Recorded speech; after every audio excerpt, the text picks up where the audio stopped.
News bulletin में आपका स्वागत है। आइए जानते हैं बिहार की 30 फटाफट बड़ी खबरों को।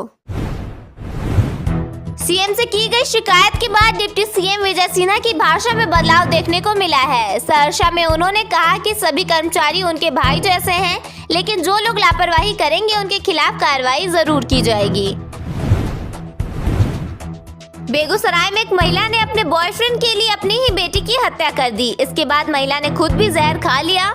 महिला ने बताया कि उसका पति प्रेमी से बात करने से रोकता था, इसलिए उसने उसके वंश को ही खत्म कर दिया।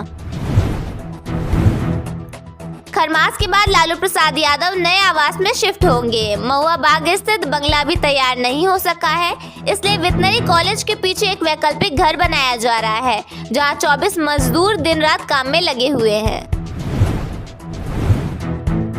गया जी में अंगीठी जलाकर सो रहे नानी और नातिन की दम घुटने से मौत हो गई। सुबह जब मां उन्हें उठाने गई तो तीनों मृत पाए गए।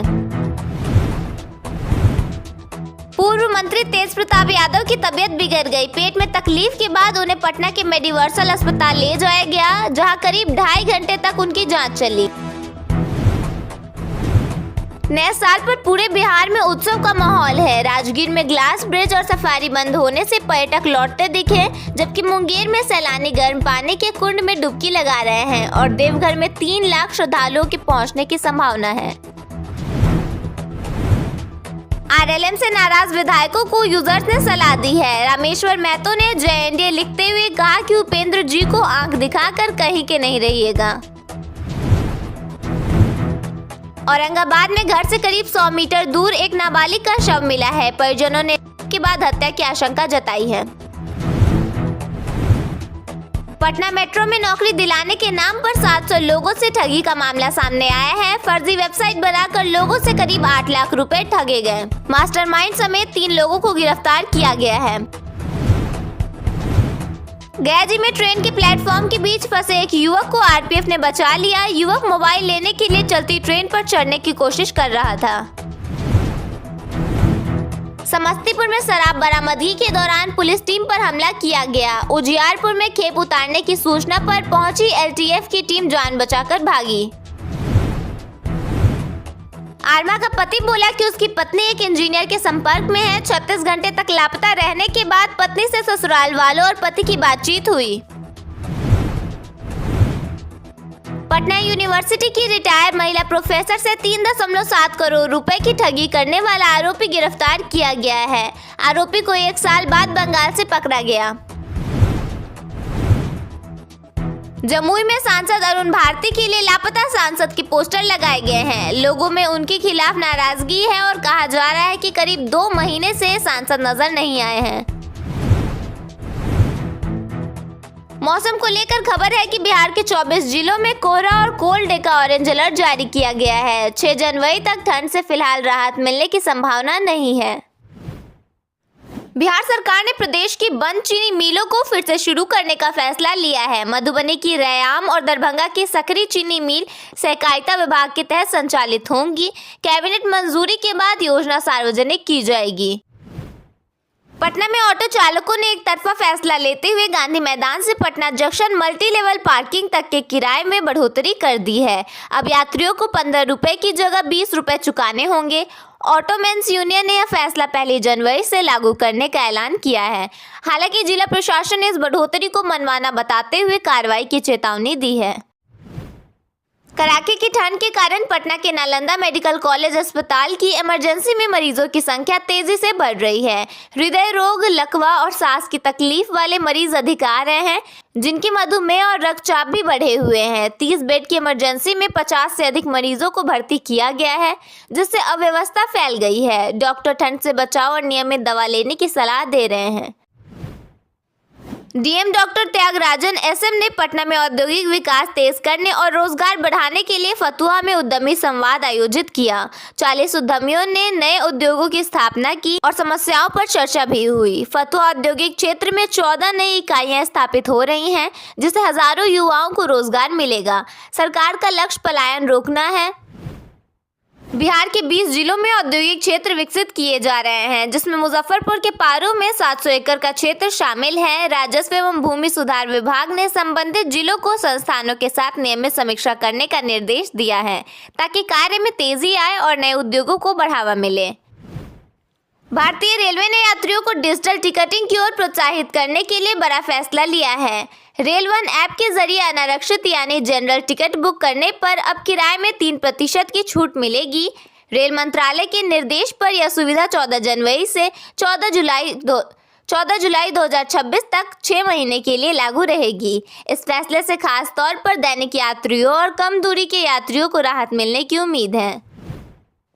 बिहार में कड़ाके की ठंड और घने कोहरे ने जनजीवन को प्रभावित कर दिया है। हालात को देखते हुए पटना में कक्षा 8 तक के सभी स्कूलों को बंद करने का आदेश जारी किया गया है।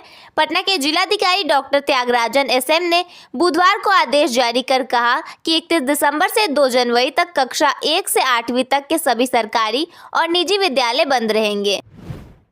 जिस उद्योग को कभी मुंबई की पहचान माना जाता था, वही अब बिहार में रोजगार की नई मिसाल बन रहा है। मुंबई से शिफ्ट हुई एक मैन्युफैक्चरिंग यूनिट को सिर्फ 56 दिनों में मंजूरी मिली और उसने हजारों लोगों को काम दिया। इस यूनिट में 3200 सिलाई मशीनें चल रही हैं और 7000 से अधिक लोगों को सीधा रोजगार मिला है, जिनमें बड़ी संख्या उन कामगारों की है जो पहले रोजगार के लिए बिहार से बाहर गए थे। अगर आप नए साल में ट्रेन से सफर करने की तैयारी कर रहे हैं और आपकी यात्रा बिहार से जुड़ी है, तो यह खबर आपके लिए बेहद जरूरी है। भारतीय रेलवे ने यात्रियों की सुविधा और परिचालन सुधार के लिए 1 जनवरी से कई यात्री ट्रेनों के समय में बदलाव किया है। समय नहीं देखा तो स्टेशन पर घंटों इंतजार करना पड़ सकता है, इसलिए ट्रैवल करने से पहले ट्रेनों के शेड्यूल चेक जरूर कर लें। नए साल पर लॉ एंड ऑर्डर बना रहे, इसके लिए जिला प्रशासन पटना की ओर से 104 सार्वजनिक और संवेदनशील जगहों पर 125 से अधिक मजिस्ट्रेट तैनात किए गए हैं। 31 दिसंबर की शाम 6 बजे से 1 जनवरी की शाम 6 बजे तक गंगा नदी में नाव नहीं चलेगी। बिहार के पूर्व DGP आलोक राज को बिहार SSC का अध्यक्ष नियुक्त किया गया है। 1 जनवरी 2026 से उनका कार्यकाल शुरू होगा। तेज तर्रार 1989 बैच के IPS अधिकारी रहे आलोक राज प्रशासनिक अनुभव और सख्त कार्यशैली के लिए जाने जाते हैं। गया जी में ठंड से बचने के लिए जलाई गई अंगीठी 3 जिंदगियों पर भारी पड़ गई। बंद कमरे में सो रही नानी और 2 मासूम बच्चों की दम घुटने से दर्दनाक मौत हो गई। हाल ही में छपरा में अंगीठी से 5 लोगों की मौत हो गई थी। बिहार सरकार ने कला और संस्कृति को नई पहचान देने की दिशा में बड़े कदम उठाए हैं। कलाकारों को पेंशन, गुरु शिष्य परंपरा से लुप्त कलाओं का संरक्षण, अटल कला भवनों का निर्माण और फिल्म नीति के जरिए राज्य को रचनात्मक केंद्र बनाया जा रहा है। सम्मान, प्रशिक्षण और अवसरों के साथ बिहार की सांस्कृतिक विरासत सशक्त हो रही है। बिहार विधानसभा चुनाव में करारी शिकस्त के बाद जनसुराज पार्टी के सूत्रधार प्रशांत किशोर एक बार फिर पुराने अंदाज में लौट आए हैं। उन्होंने जनता से बातचीत शुरू कर दी है। रास्ते में गाड़ी रोककर उन्होंने लोगों से बातचीत की और उनका हाल चाल जाना। प्रशांत किशोर का ये वीडियो सोशल मीडिया पर तेजी से वायरल हो रहा है। कोई ये नौकरी करे वाला नहीं था।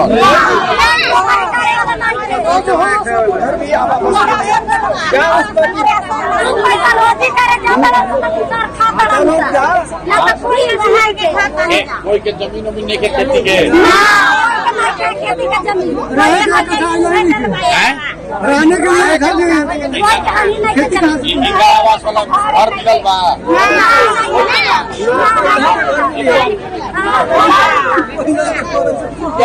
क्या के भाई जा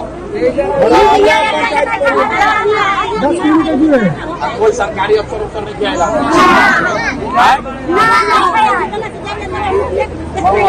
सूचना से पूछत बा। सरकारी अफसर PDO CO DM पूछना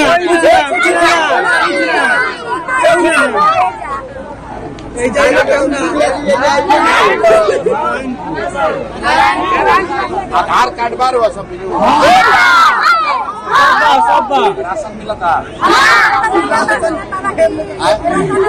राशन मिला था